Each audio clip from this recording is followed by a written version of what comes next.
எல்லாருக்கும் வணக்கம். Welcome back to our channel.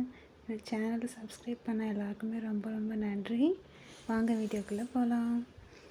Friday morning routine பார்க்கலாமா?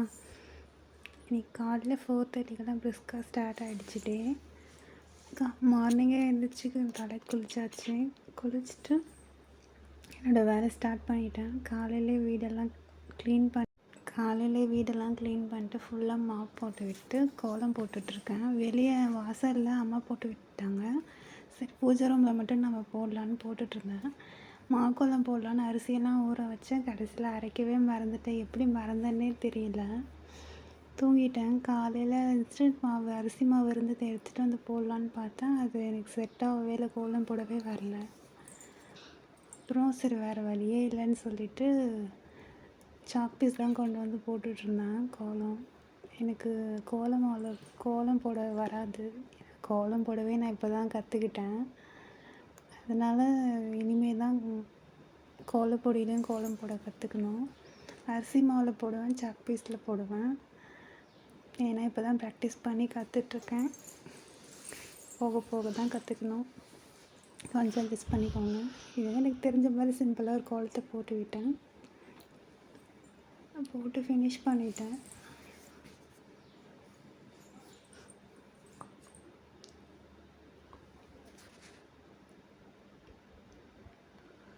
ஆனால் நேற்று நிறைய பிளான் வச்சுருந்தேன். இது வேலை செய்யலாம், அந்த வேலை செய்யலான்னு. கடைசியில் ஒன்றும் வேலையுமே செய்ய முடியாத மாதிரி ஆயிடுச்சு. செய்யவே இல்லை. முடிச்சாச்சு. அவ்வளோதான். கோலம் போட்டுட்டு நெக்ஸ்ட்டு கிச்சனுக்கு போனால் கரெக்டாக இருக்கும். டைம் 6 ஆகிடுச்சுங்க. சரி, சமைக்கலான்னு சொல்லிட்டு வந்தாச்சு. பருப்பு சாம்பார் தான் வைக்க போகிறேன். அதனால் பருப்பு அரிசி எடுத்து வச்சுட்டேன். தக்காளி கட் பண்ணிகிட்ருக்கேன். காலையில் டிஃபனெல்லாம் யாரும் சாப்பிட்றது இல்லைங்க. அதனால் தேவையான எனக்கு பாப்பாவுக்கு மட்டும் ஏதாச்சும் டிஃபன் செஞ்சுப்பேன் என்னைக்காச்சு. மற்றபடி எப்பயும் சாதம், சாம்பார், பொரியல் அந்த மாதிரி காலைல லன்ச் எல்லாமே ஆகிடும்.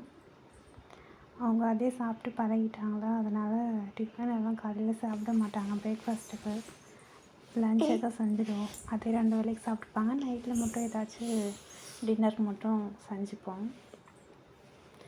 தக்காளி கட் பண்ணிவிட்டு பருப்போடு சேர்த்துட்டு கொஞ்சமாக மஞ்சள் பொடி ஆட் பண்ணிக்கணும்.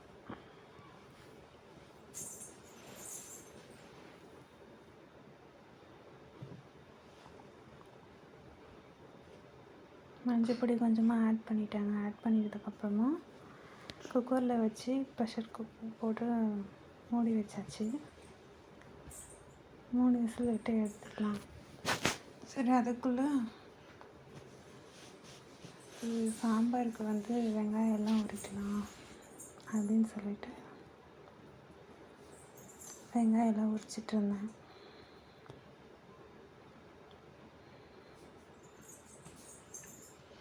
காய் பொரியலுக்கு முள்ளங்கி ஆல்ரெடி கட் பண்ணி வச்சுட்டேன்.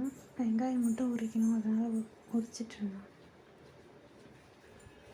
இன்றைக்கி முள்ளங்கி சாம்பாரும் பீர்க்கங்காய் பொரியல் தாங்க செய்ய போகிறேன். பொரியல் செய்யலான்னு சொல்லிட்டு கடாய் வச்சுட்டு இங்கே யாரும் அம்மாவுக்கெல்லாம் அந்த செராமிக், அப்புறம் tri-ply stainless steel, class bottles அதெல்லாம் கொஞ்சம் மெயின்டைன் பண்ணுறது, ஹேண்டில் பண்ணுறதெல்லாம் கஷ்டமாக இருக்குன்றதுனால நான் எதுவுமே வாங்கலை. ஃப்யூச்சரில் நான் தனியாக கிச்சன் செட் பண்ணுறப்போ உங்களுக்கு நான் டீட்டெயிலாக எல்லாமே காட்டுறேன். அதனால தான் நான் பொருள்லாம் எதுவுமே நான் வாங்கவே இல்லை இன்னும். அவங்க ஹேண்டில் பண்ணுற மாதிரி இருக்கட்டும்ன்றதுனால இப்போ இருக்கிறத வச்சு யூஸ் பண்ணிகிட்ருக்கோம். நான் ஜாயிண்ட் ஃபேமிலியில் இருக்கிறதுனால. எங்கள் வீட்டில் நான், ஹஸ்பண்ட், அத்தை, மாமா, அவங்க தம்பி, மொத்தம் 5 பேர். பாப்பாவோட சேர்த்து 6 பேர் இருக்கும். ஜாயிண்ட் ஃபேமிலியில் தான் இருக்கும். பீர்க்கங்காய் பொரியலுக்கு எல்லாம் எப்பயும் யூஸ் பண்ணுற மாதிரி தான் கடுகு, கருவேப்பிலை, பூண்டு, வெங்காயம், தக்காளி எல்லாம் ஆட் பண்ணி நல்லா வதக்கிட்டு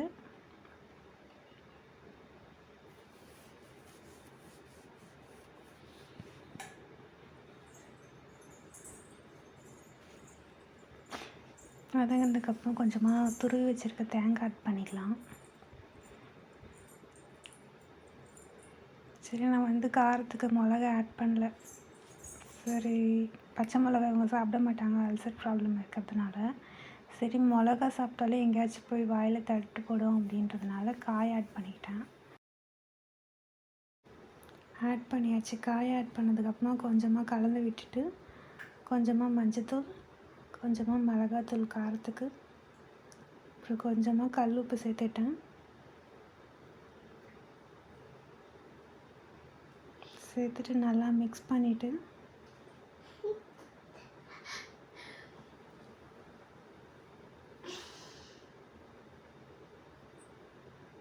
கொஞ்சமாக தண்ணி ஆட் பண்ணிவிட்டு நல்லா மிக்ஸ் பண்ணிவிட்டு மீடியம் ஃப்ளேமில் வச்சாவே நல்லா வெந்துடும். நல்லா மிக்ஸ் பண்ணியாச்சு. நல்லா கலந்து விட்டுட்டு அந்த காரம் உப்பெல்லாம் நல்லா கலந்துடும் காயோட காயாக. மிக்ஸ் பண்ணிவிட்டு அதுக்குள்ளே சாம்பார் இதெல்லாம் எடுத்து ரெடி பண்ணலாம் அப்படின்னு சொல்லிட்டு பருப்பு ஓப்பன் பண்ணிவிட்டு பருப்பு வந்து வெந்துட்டு இருந்துச்சு. அதை ஓப்பன் பண்ணிவிட்டு அதில் நல்லா கடைஞ்சி எடுத்துக்கிட்டேன். முள்ளங்கி வந்து ஃப்ரை பண்ணி சேர்த்துக்கிட்டேன். ஆனியனும் சேர்த்துட்டு கொஞ்சமாக மஞ்சப்பொடி தான் பருப்பு வேக போடும்போது சேர்த்துட்டோம்ல, அதனால் மிளகாத்தூளும் 1 ஸ்பூன் மிளகாத்தூள், 1 ஸ்பூன் சாம்பார் பொடி, கொஞ்சமாக கல் உப்பு சேர்த்து நல்லா கலந்து விட்டுட்டு காய் வந்து வேக விட்டுடலாம். நல்லா மிக்ஸ் பண்ணி விட்டுட்டு அந்த பக்கம் வந்து பொரியலுக்கு காய் போட்டிருந்தோம். அதுவும் லைட்டாக கலந்து விட்டுட்டு நல்லா கலந்து விட்டுட்டு அடி பிடிக்காமல் இருக்கனால நல்லா கலந்து விட்டுட்டு அதுக்கப்புறம்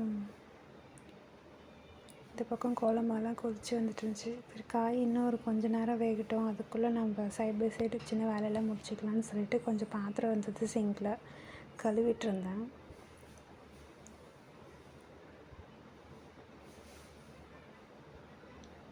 பாத்திரம்லாம்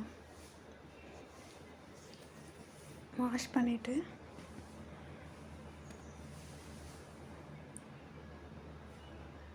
பண்ணிகிட்டே இருந்தேன். அந்த சைடு ஆஸ் பண்ண பாத்திரங்கள் எடுத்து கூட வீடியோ எடுப்பியா அப்படின்னு சொல்லிட்டு கிண்டல் பண்ணி சிரிச்சிட்டு இருந்தார். அப்புறம் நானும் அவர்கிட்ட பேசிவிட்டு அப்படியே வேலையை செஞ்சிட்ருந்தேன்.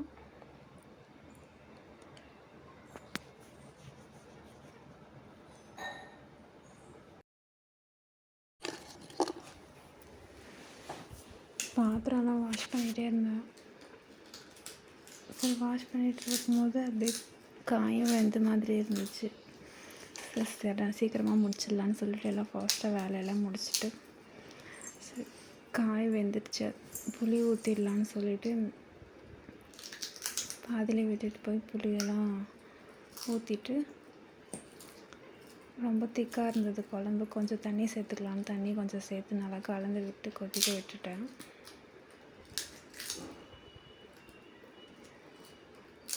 நம்ம தகுந்த கன்சிஸ்டன்சி திக்காக வேணும்னா தண்ணி கம்மியாக சேர்த்துக்கலாம். இல்லை கொஞ்சம் மீடியமாக வேணும் அப்படின்னு நினச்சிங்கன்னா கொஞ்சமாக தண்ணி சேர்த்துட்டு நல்லா கொதிக்க வைக்கணும். நான் வந்து ரொம்ப திக்காகிடும் அப்படின்றதுனால தண்ணி கொஞ்சம் சேர்த்து கொதிக்க வச்சிட்ருந்தேன். அந்த பக்கம் பொரியலும் ரெடி ஆகிட்டே இருந்துச்சு, அப்பப்போ கலந்து விட்டுட்டே இருந்தேன்.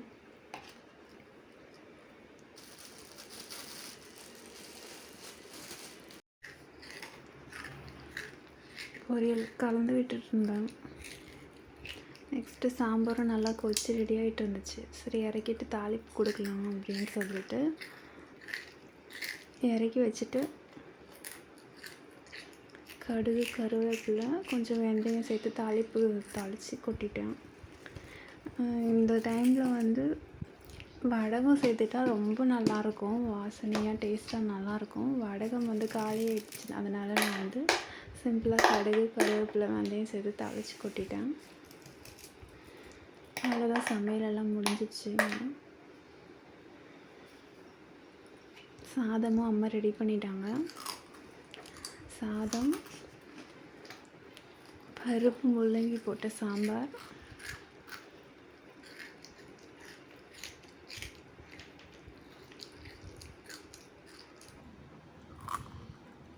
பீர்க்கங்காய் பொரியல். அவ்வளோதான், சிம்பிளாக முடிஞ்சுங்க இன்றைக்கி ஃப்ரைடே லன்ச் மெனு. பாப்பா பசிக்குதுன்னு கேட்டேன், அதனால் அவளுக்கு சாப்பாடு ஊட்டிகிட்டு இருந்தேன். ஏதோ காமெடி சொல்லி சிரிச்சிட்டு இருந்தா, விழுந்து விழுந்து சிரிப்பா.